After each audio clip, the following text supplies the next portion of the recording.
Most tourists in Shillong pay significantly more for taxi services than locals using the same routes. The travel blogs aren't wrong. Their suggested routes work perfectly for package tourists, but this knowledge gap costs independent travelers extra money every single day. There's a parallel taxi system that locals use alongside the tourist network. These next 8 strategies reveal when to use tourist taxis and when to tap into the local system. Let's start with the one fact both taxi operators and hotels actually agree on: the morning timing secret nobody mentions. Tourist taxis charge premium rates for popular routes like Police Bazaar to Elephant Falls during peak hours.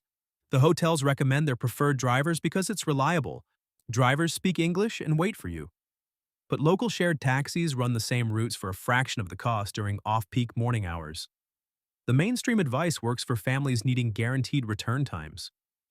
Solo travelers save significantly by catching early morning local departures from central junctions. These taxis fill with office workers heading to various parts of Upper Shillong. You reach destinations before tourist crowds arrive. Return shared taxis have limited operating hours, miss the last pickup window, and you're paying premium rates for a private taxi back. Note these timings. They change seasonally, but drivers rarely inform tourists. The next chapter exposes why location matters more than vehicle type. The multiple taxi network system that controls everything. Shillong operates distinct taxi networks: tourist-oriented stands, local community stands, and neighborhood pickup points. Travel guides typically mention only the tourist stands. Police Bazaar's tourist stand charges fixed rates to popular destinations like Cherrapunji and Malinong. These prices are generally non-negotiable due to union regulations. Local stands cluster near markets like Bara Bazaar and Lightum Kray. Same destinations cost considerably less, though drivers primarily speak Khasi. The neighborhood network exists in residential areas. Locals pay much less for routes tourists pay premium prices for. Mainstream advice says stick to tourist stands for safety. They're half right. Use them after dark or during heavy rain when weather significantly impacts travel. But during daylight hours, local stands offer comparable safety with substantial savings. Here's where the real game changer hides: the shared service system cutting costs dramatically. While you're booking private taxis at tourist rates, locals use shared point-to-point services. These larger vehicles run fixed routes to major towns and junctions near attractions. Travel websites often overlook them because they're perceived as less comfortable, and honestly, they are more cramped. Reality, they take longer than private taxis due to waiting for full capacity and passenger stops. Shared services to areas like Upper Shillong and Sora Town leave from designated points regularly. But here's the catch: they drop you at main roads or town centers, not directly at viewpoints. From there, you'll need local transport or a long walk to reach specific attractions like Shillong Peak.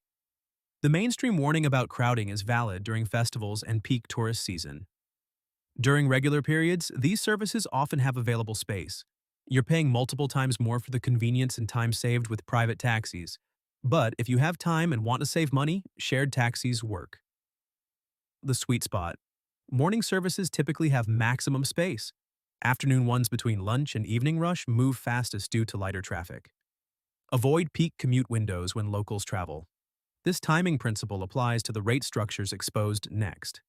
The time-based rate structure affecting your fare. Taxi rates in Shillong work through fixed fares, negotiation, or preset packages, never meters. Hotels don't always mention this because their recommended drivers charge flat rates. Those flat rates? They're calculated at premium prices for convenience and reliability. You're essentially paying peak rates regardless of when you travel. The tourism board correctly warns about unlicensed operators at night, but their solution, hotel-arranged transport, costs significantly more for the same routes. Local shared taxis run on fixed per-seat fares that don't change with time or demand. For private hires, you negotiate before the trip, though drivers may quote hire during rain or late hours. The key is understanding which service model works for you: shared taxis with fixed fares, tourist packages with day rates, or negotiated point-to-point hires. Look for proper licensing and registration. These indicate legal operation. Now for the routing issue affecting most tourists: the scenic route markup adding to every fare. Taxi drivers often take tourists on longer scenic routes that add considerable distance. They're not necessarily lying, and these routes can be prettier, but you're paying extra to see views available on direct routes. Tourist routes towards lake often include unnecessary detours through viewpoints. The conventional wisdom says, enjoy the journey. Fair point for first-time visitors with time. But repeat visitors and budget travelers should specify direct routing before starting. Drivers adjust fares when you demonstrate route knowledge.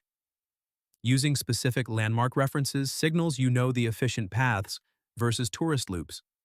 This knowledge becomes crucial for understanding the fare system nobody explains. The location-based pricing reality in plain sight. Shillong's taxi pricing varies dramatically based on where you hail from, touristy versus local areas. Catch a taxi at a major attraction gate and you'll pay tourist rates. Walk 200 meters to a main road with local traffic and rates drop significantly. Tourist maps don't show this pricing pattern because it's informal, not official. Major attractions like Elephant Falls sit in outlying areas where drivers expect tourist fares. Walking a short distance toward main roads before hailing taxis can reduce costs substantially. Hotels near popular tourist spots like Police Bazaar trigger automatic tourist pricing, explaining higher taxi costs from these properties versus those in residential neighborhoods. The price differences reflect what drivers think you'll pay based on location, but tourists don't need accommodations in tourist-heavy areas. Stay in well-connected local neighborhoods like Lightum Krai and walk short distances to attractions. You're saving money daily on identical convenience. The next chapter reveals the technology situation, the app-based service reality that's actually different. Major ride-sharing platforms face operational restrictions in Shillong due to local agreements. Travel bloggers call this backward. They're missing the complete picture. The restriction preserved a traditional fixed-price system that can be more affordable than surge pricing in other cities. Local operators primarily work through phone numbers and taxi stands rather than apps. While there have been attempts at local booking apps, they haven't achieved reliable operation or widespread adoption. Most bookings still happen the old-fashioned way, calling ahead or negotiating at taxi stands. Mainstream advice suggests avoiding cities without global ride-sharing apps. But Shillong's system means no algorithmic price manipulation during peak times. While drivers might negotiate higher fares during rain, you won't see 5x or 10x surge multipliers. You're actually benefiting from price predictability if you understand the final secret. The prepaid counter system at tourist spots. Major attractions have prepaid taxi counters charging fixed rates. Guards direct you there, citing safety concerns. These counters typically charge more than taxis available just outside the immediate tourist area. The same applies at popular destinations like Cherrapunji. The safety argument holds weight for solo travelers at night. Use prepaid options then, but during daylight with multiple travelers, you're paying premiums for unnecessary guarantees. Prepaid receipts don't guarantee better vehicles. They use the same taxi pool. These counters are officially operated, so complaints have limited effect. The workaround. Arrange return transport at departure points rather than destinations. Drivers often offer better round-trip rates when booked together versus booking returns separately at tourist spots.